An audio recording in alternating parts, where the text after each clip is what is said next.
lack a certain skill? It is often said if you're 5 in London, you're 10 in Bath. Well, You saw nothing.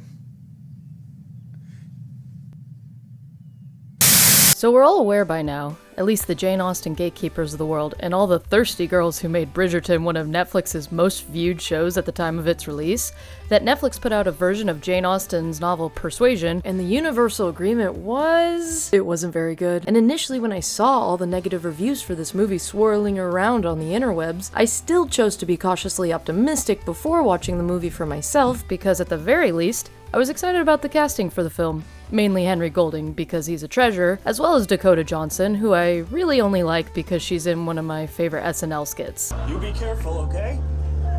Dad, it's just ISIS. So, I watched the movie, and guess what? It was so much worse than I could have imagined. This is the worst! So where did it go wrong? Well, there's two ways to judge this movie, and that's judging it based on the source material or judging it purely based on whether it's a good film or not. Although, spoiler alert, it fails egregiously in both categories. But changing things from the source material isn't necessarily a bad thing. I think Darcy dramatically walking for 40 seconds at the break of dawn to meet Elizabeth Bennett was an awesome scene. Wasn't in the book though. I think Emma's nose bleeding when Mr. Knightley confesses his love to her, and thus showing her perfect composure breaking for the first time, was an awesome scene. Not in the book either. While these were both deviations from the book, they amplified the traits of our protagonists. Changes are good when they're in service to the story that's being told. Changes are bad when they completely start to contradict or compromise a story's core themes.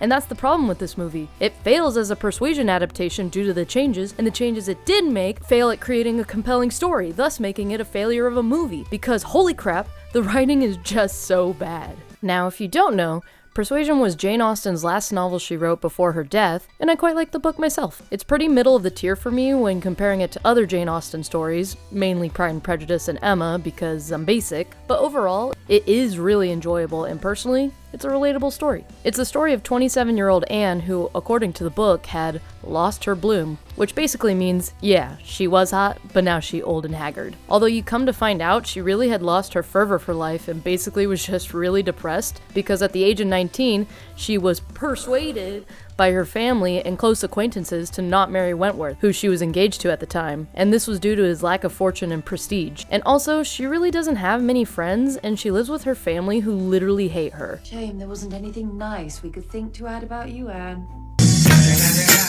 So she really has nothing going for her at 27. I mean, I think we've all been there where we let ourselves go because of our depression. So that's where Anne's at when the novel begins. So the novel kind of explores Anne regaining her love for life through her distancing herself from her abusive family, who see no worth in her, as well as expanding her social circle and reigniting the passion within herself in the form of Wentworth returning to the scene. Basically, she gets out of her 8-year funk, which we've all been there, am I right? And she gains a second bloom, as in she becomes hot again, baby. Hot? Yes, she's hot, super hot. Nice. which, FYI, this movie literally makes no attempts at showing Anne go from haggard and depressed to radiant and beautiful through the improvement of her mental state. But you know what? Whatever. Alright, so first off, let's go over what I actually liked about this movie, which shouldn't take too long, to be honest. There were some cool shots throughout the movie. Overall, I wouldn't call the cinematography groundbreaking or anything. Like, for some reason, they decided to do Mr. Robot angles where the person is super far off on the side of the screen, which made sense for that show because the unconventional lower quadrant framing was meant to convey the uneasy feeling or looming sense of dread hanging over our characters' heads. But like, this movie is trying to be a rom-com, so like, what do we have to dread in this scene? I guess we have something to dread in this scene, but Louisa doesn't know that. Sorry, I was trying to say nice things. The scenery had moments where I was like, huh, that was nice. That's kind of nice too. So kudos to them. Also, this one long take was pretty nice, where it shows the chaos of her family moving to Bath, so yeah, they tried a little bit at least. Thanks, Joe. I also liked Mia McKenna Bruce, who played Mary. They obviously were wanting this movie to be a comedy, and Mary was one of the few people who actually made me laugh. I told him about the time that your eye got so infected it swelled shut for a week, and then we all called you Blackbeard. I suppose that isn't really sticking up for you so much as just saying a thing. And we'll get into it more later, but obviously Henry Goulding was like the shining diamond in the middle of this turd of a movie. He had no right to be going as hard as he did. Honestly, I feel like all the actors were doing a good job. Her family did well at being an over-the-top pompous family that thought they were the cat's pajamas. Their comic portrayal of two vain noble people who were out of touch with everyone else was a nice bright spot in the movie for the short screen time they did have. These two were okay, I guess. I don't even remember these two. And yeah, even though I can't stand Anne in this movie, Dakota Johnson is acting pretty well, even if the material she was given is very poopy. Dakota really is talented, I just blame it on the bad writing. Like, I stand by, she is better than 50 Shades, alright? Fight me. And on that note, the same goes for Jamie Dornan. Please watch The Fall anyways. To be fair, this movie is pretty well acted. Except I don't know if I can say the same for Cosmo Jarvis, who plays Wentworth. His lack of charisma really hurts the movie, but we'll dive more into that later. Sorry. I need to be saying nice things. I guess the last thing I liked is how short this movie was. I mean, if it was a true Persuasion adaptation, it would have benefited from being longer, but for this adaptation, I'm really glad it made it short, even if it was not so sweet. Okay, that's really all the nice things I have to say about this. Let's get into why this movie just doesn't work. So the beginning of the movie lets you know right off the bat that Anne was in love with Wentworth, but he was a poor sailor, so she was persuaded to give him up since she is of higher birth than him. The first big problem is the beginning of the movie does not set the tone well at all. The opening scene gives you the impression that this is going to be a serious drama, which the Persuasion book is, but then they immediately pull the rug out from under you the next scene and are like, just kidding, this is actually Bridgerton 2.0. Except without boobs. Immediately after the opening scene, we get more voiceover, except now the tone has completely shifted, and now we're in a romantic comedy. Now I'm single and thriving. I spend my time drinking fine wines, enjoying warm baths. Wow, Anne is just like us. So relatable. Except that's not Anne gosh dang Elliot. This is just basic Instagram girl. That's the other big issue with the movie. Jane Austen herself described Anne Elliot as a heroine. Heroine?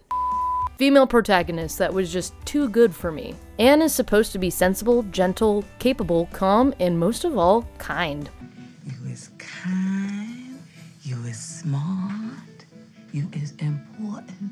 She's more reserved and not outspoken, but she's a protagonist with quiet strength. She's well-read, wise, and may not have the sharp wit of Elizabeth Bennett, but the incredible thing about Persuasion the book is that Anne's subtlety and constancy endears herself to the people around her. Okay, obviously this movie is trying to be its own thing, since within the first 2 minutes they've changed the tone from the serious tone of the book Persuasion to lighthearted and funny, like Pride and Prejudice or Emma, as well as changing our beautiful Anne into basically a poor man's Elizabeth Bennett. But anyways, the movie finishes showing us that Anne is a depressed alcoholic, and then the movie does something that grinds my gears with any movie, and that's introducing a location with really big text right in the middle of the screen. It's completely lazy and unnecessary to do this. Does the location seriously need to be shoved into our face? No! This is Jane Austen. It takes place in like 3 places, all within 30 miles of each other. But honestly, I think this plays into the bigger gripe I have with this movie, that it not only tries to spoon feed you information, but it straps you to a chair and force feeds you information until you wonder,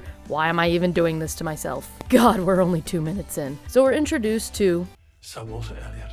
And credit to where credit is due, they captured Sir Walter brilliantly. The actor plays it well, and he's a very good opposite side of the same coin to Bill Nighy's Woodhouse in Emma. So, Anne lives with her father and older sister Elizabeth, while her younger sister Mary is married. Mary is married. We also learn that they're in deep debt because her vain father and sister love spending money even more than making fun of Anne. This sets the plot in motion because now the Elliots have to downsize in order to get out of debt.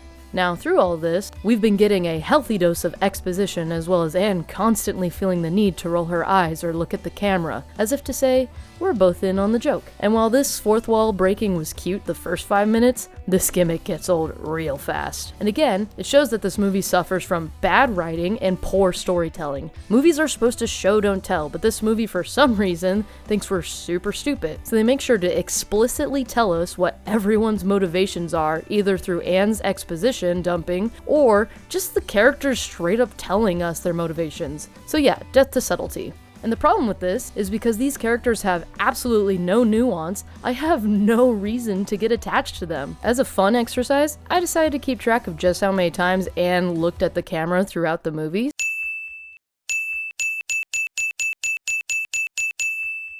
No! God, please, no! In the next scene, we're introduced to Lady Russell, who was Anne's mom's best friend, and Anne and her share a very close relationship. And she's also looking directly at the camera. Nice. In this scene, everyone is spitballing ways for the Elliot family to get out of debt. And again, we see Anne do something that book Anne would not have done, and that is freely interject and offer her opinion on something. In the book, Anne actually gives good financial advice, but it's only when Lady Russell approaches her one-on-one. And again, this is a fundamental misunderstanding of Anne's character. They're making her a less well-written version of Elizabeth Bennett, but that doesn't make sense for this story, because if Anne was as headstrong as Elizabeth Bennett, then Anne would have 100% married Wentworth back when she was 19. Elizabeth Bennett was someone who was independent enough to follow her own heart regardless of what her family thought, versus Anne gave enough credence to the opinions of those in her inner circle that she was persuaded to give up Wentworth. That is not this Anne. The whole point of the book is Anne growing to a place of confidence, but the movie shows that she's already self-assured and doesn't give a crap what others think. This main character doesn't make any sense, and we're still at the beginning of the movie. So yeah, the scene ends with them deciding that the Elliots should move to Bath and that they should rent out Kellink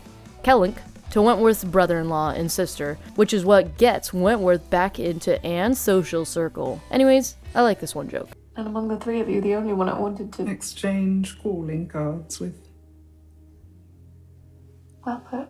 Anne is still wallowing about Wentworth, and Lady Russell apologizes for persuading Anne to give up Wentworth, which doesn't make any sense for Lady Russell's character because she is similar to Sir Elliot and thinks that title is still something people are born with versus earning. The whole point is she still views Wentworth as beneath them even though he's rich now. He's still below their social class. Lady Russell very much tries to shape Anne's life, and it honestly shows me that these writers just don't understand this book. In the book, the character growth we see in Anne is that while she seeks Lady Russell's approval, she learns that she doesn't have to depend upon it. Also, Lady Russell's "abandon all hope" line is kind of savage. I fear Wentworth is a ship that has sailed, so I say this with love.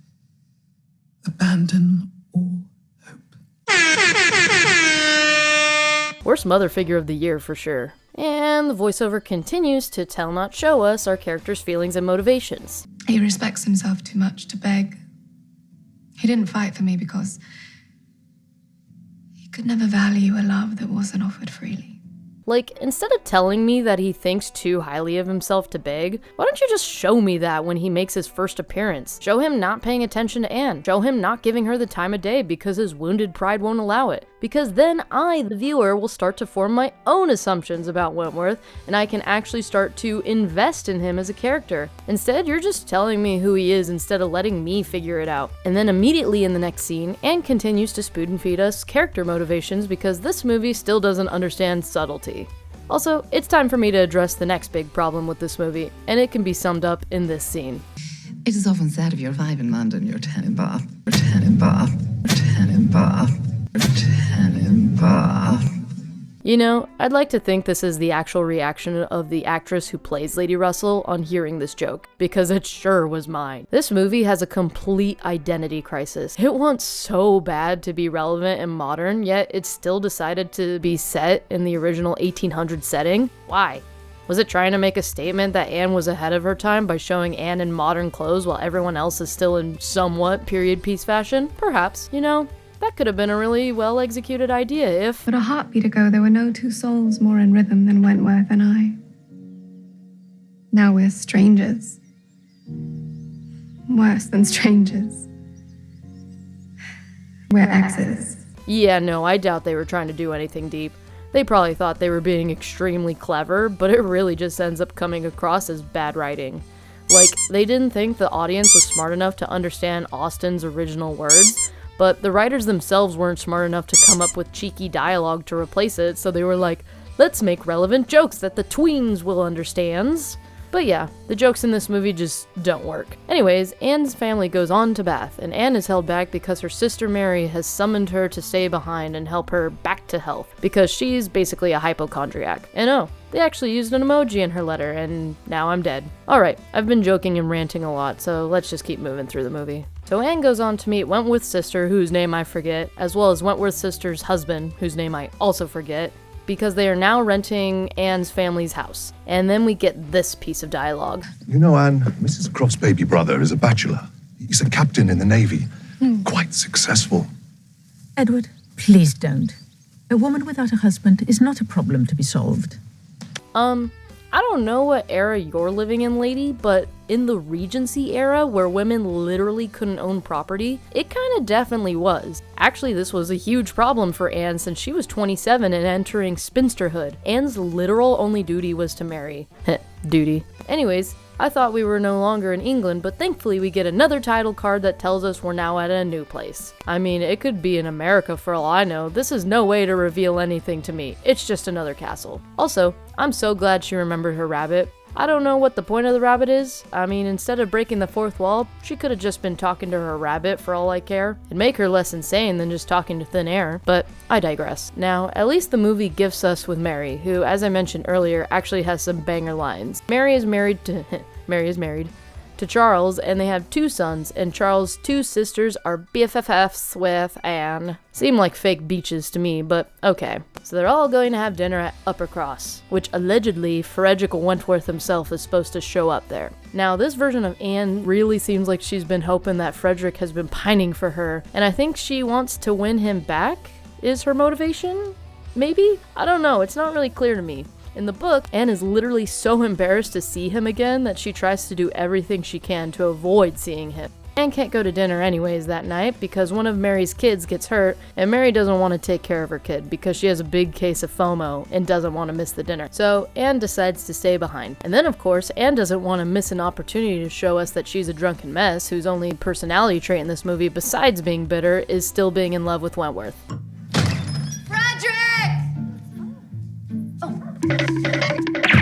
Also, I find this a weird choice narratively to reintroduce Wentworth in this way. To me, it makes more sense to make a dramatic re-entrance for him since we've been building him and Anne's epic love story up for the first 30 minutes, but okay, just introduce him nonchalantly by showing Anne drunkenly yelling for him.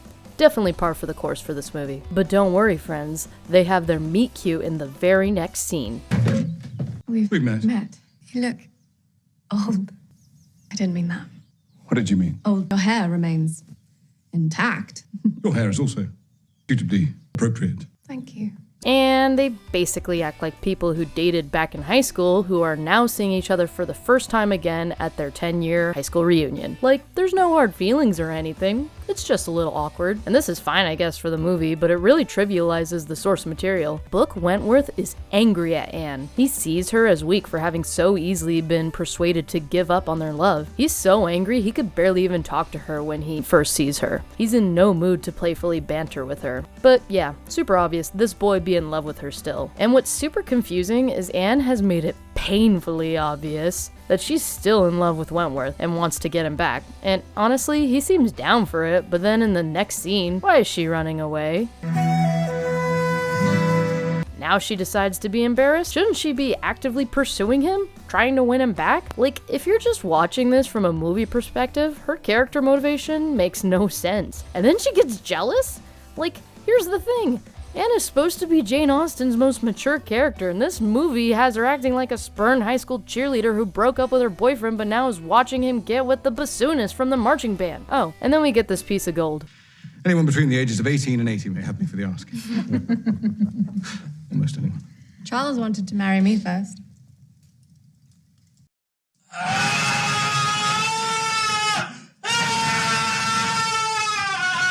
So Anne finishes having her brain aneurysm and is banished to the Shadow Realm. I mean, she's banished to play piano while Wentworth vibes with Louisa. And this scene annoys me, like most other scenes. Are we supposed to feel bad for Anne? This entire situation was of her own making. She basically chose not to sit with Wentworth out of embarrassment, then tried to make him jealous, and then she pulled a full Edward Cullen and just started staring at him the whole night.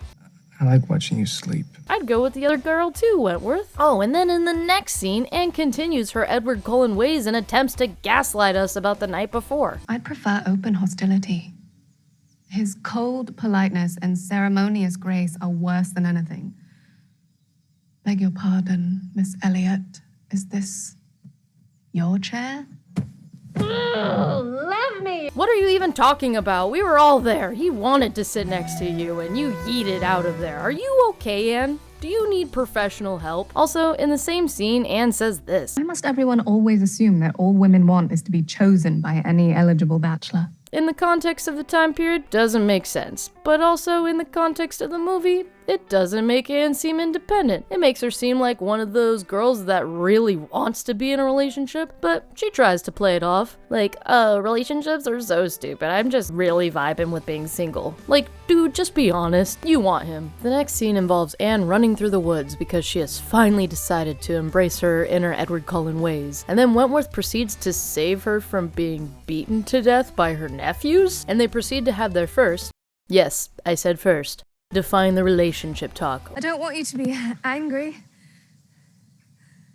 What would you want me to be? And I know I've said it a lot, but I cannot emphasize enough that the first scene you guys saw each other, what impression did he give that he was angry? It kind of seemed like he was ready for round 2, and then you were a jerk to him during dinner, so yeah, he has every right to be angry at you right now. Anne is just victimizing herself, and it's annoying as heck. So since these people didn't have jobs back then, they decide one way to kill time is to go on walks. So all of our cast of characters that we're extremely invested in at this point go for a nice nature walk, and then Louisa decides to have girl talk with Anne. I genuinely hoped that you two would be a match. Now you'd like him for yourself? He's everything. This is so cringe. I like that Louisa tried to set Anne up with Wentworth at first, but then she probably realized that Anne is a trash person, so decided to take him for herself. Also, I know this is Jane Austen where you go on one date and then get married, but what? You've had dinner with him twice, and now you're saying he's everything? I mean, he's cute, but like, he's not that cute, my guy. Anyways, Anne wanders into the woods to take a dump. Wait, excuse me? Okay, you know what? Whatever. While trying to take a massive dump, she overhears Wentworth trash-talking her. So that's the first time we actually hear him being disagreeable. After their walk, they decide to do a weekend getaway to, I forget the name of the place. Oh yeah, it's Lyme. They meet some of Wentworth's captain friends while they're there, who are extremely forgettable, even though they're kind of important later on to the story. And then finally, we get an exciting character in the form of Mr. Elliot, played by Henry Goulding. Now, it should be noted that the Mr. Elliot in the movie is basically a cartoonish, mustache-twirling version of the book version of Mr. Elliot, but at this point, I don't even care, because him arriving into the movie breaks me out of the coma the first 50 minutes put me into. Anyways, Mr. Elliot is like, dang girl, I like your trench coat, let's go to my place and talk about politics. And Wentworth notices that Mr. Elliot is kind of vibing with Anne, and he literally looks like he's about to cry. And so, in the next scene, Wentworth and Anne have their second DTR talk. And it's at this point I realized Cosmo Jarvis, the guy playing Wentworth, is not a good actor. Maybe it's just bad directing because I haven't seen him in anything else, but holy crap, he has some bad lines. Look, we haven't really had a chance to talk.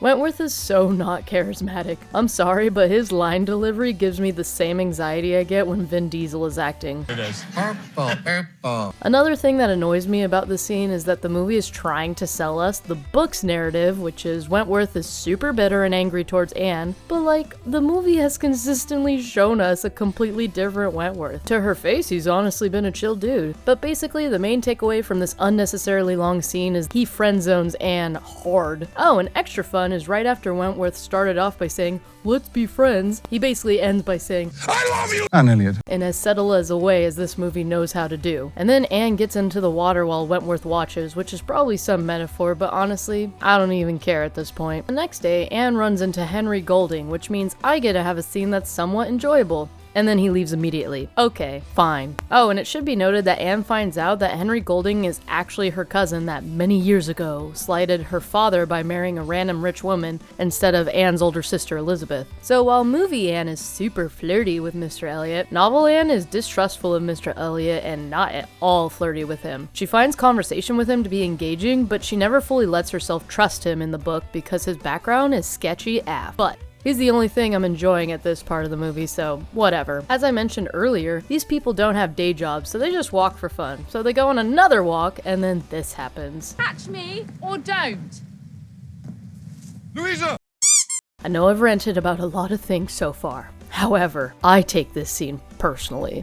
This is personal. This is the point in the novel where several important things happen. First and foremost, it's where Anne's steadiness and strength of character shines through. While Mary and Henrietta are in full meltdown mode, and Charles and freaking Wentworth, who is literally in the Navy, are at a loss for what to do, Anne steps in. She instantly knows to send for a doctor and then tries to console the woman, and then suggests that moving Louisa to the inn to wait for the doctor would be the most beneficial. Anne is who you want in a crisis because she'll step up to the plate with a cool and collected head while everyone else is losing their ish. Second, this is where Wentworth's entire worldview changes. Up until this point, he has been so bitter towards Anne for being persuaded to give him up. He mistakes this for weakness of mind, which is why he overcorrects and attaches himself to Louisa, who is stubborn and headstrong. But it's because of her headstrong attitude that she ends up injuring herself because she insists on Wentworth catching her even though he advises against it. To have an open mind that is willing to hear another's thoughts and ideas shows a readiness to change one's course of action and character if it leads to the betterment of oneself. During this situation, he also realizes just how mistaken he was for thinking Anne weak. She may not be an Elizabeth Bennett, who will readily offer up her quick witticisms, or Emma, who can charm a whole room of people, but damn it, she is wise, courageous, and steadfast. Anne is perfect.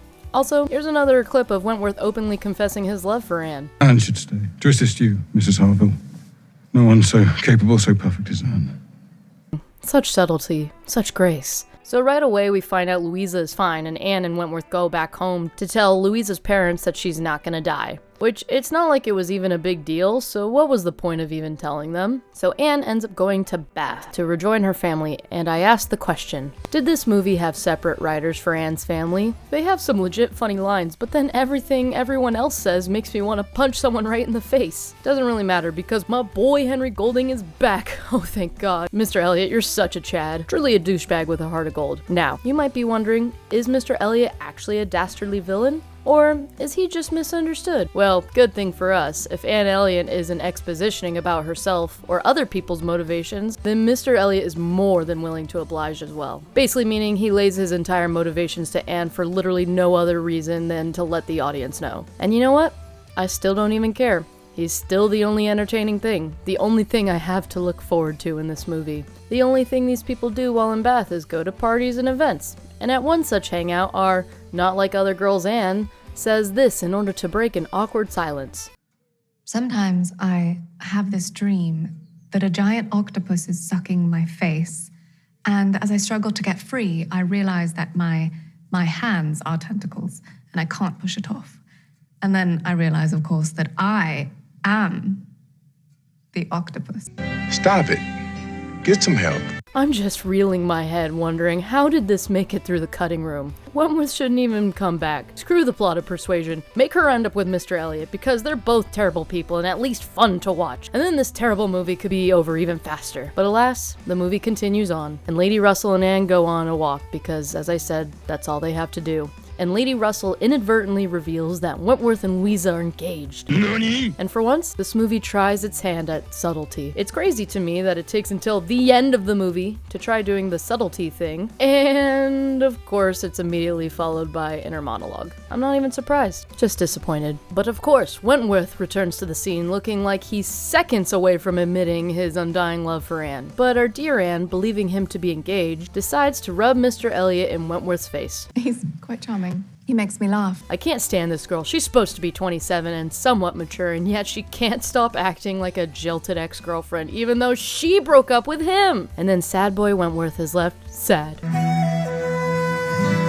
So Mr. Elliot invites Wentworth to a concert, and Mr. Elliot is a big meanie to Wentworth and is like, Anne is mine, and basically makes Wentworth almost cry.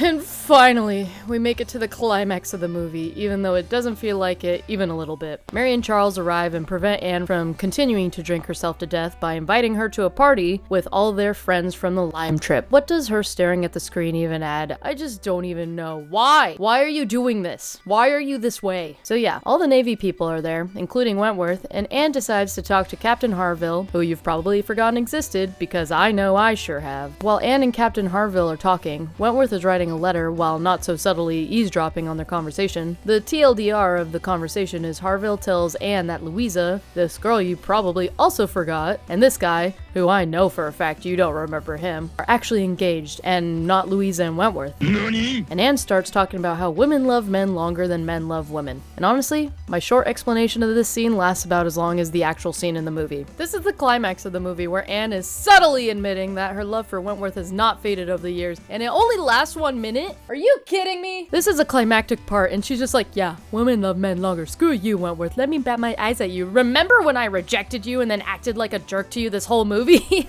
I still love you.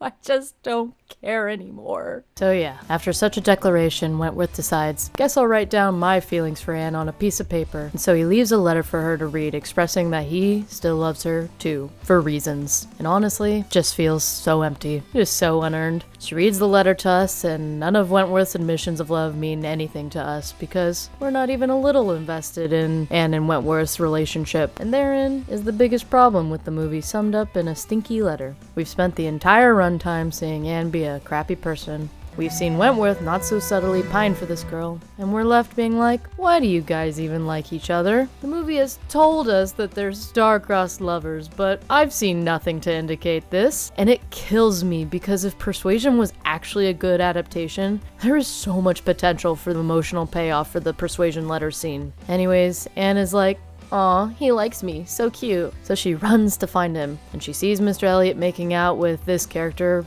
who I know you don't remember, and they're making out in the middle of the street, which is it even worth it for me to mention that no upper class person would be openly making out in the middle of the street in the 1800s? Nah, not worth it. And Anne continues on to find Wentworth, and they confess their love for each other, and then we get a completely unearned ending with a modern song playing in the background. But hold on, we've got one last Anne monologue to suffer through. Don't let anyone tell you how to live or who to love.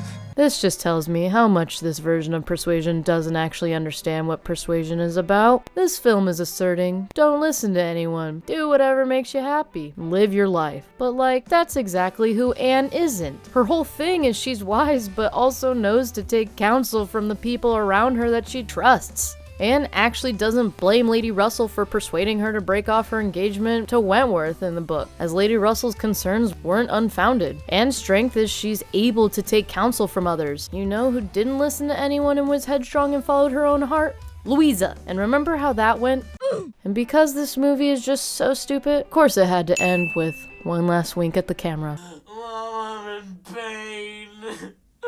I guess my last thoughts are, I'm shocked that this movie didn't attempt to do a Bridgerton crossover and make a period piece extended universe, because at this point, that would be much more entertaining than what I just watched. And you might be wondering, why did I just spend so much time and energy crapping on this movie? Why, you ask, do I care so much about one bad Jane Austen adaptation? Because the writers are allegedly working on adaptations of Pride and Prejudice as well as Sense and Sensibility. At the end of the day, writing matters. These writers assumed the audience was too dumb to understand Jane Austen's original words, so they bastardized this piece of art and made something that was recognizable only in name. And that's sad. This movie could have been something unique and great, but they phoned it in. Anyways, thanks so much for watching to everyone who decided to stay tuned until the very end. Honestly, I'm just here to goof on movies and shows, and I know a lot of people who actually enjoyed this movie, so if you are one of those people, let me know in the comments about all the reasons I'm wrong and don't actually understand true art. Anyways, it's been real, it's been fun, but it hasn't been real fun.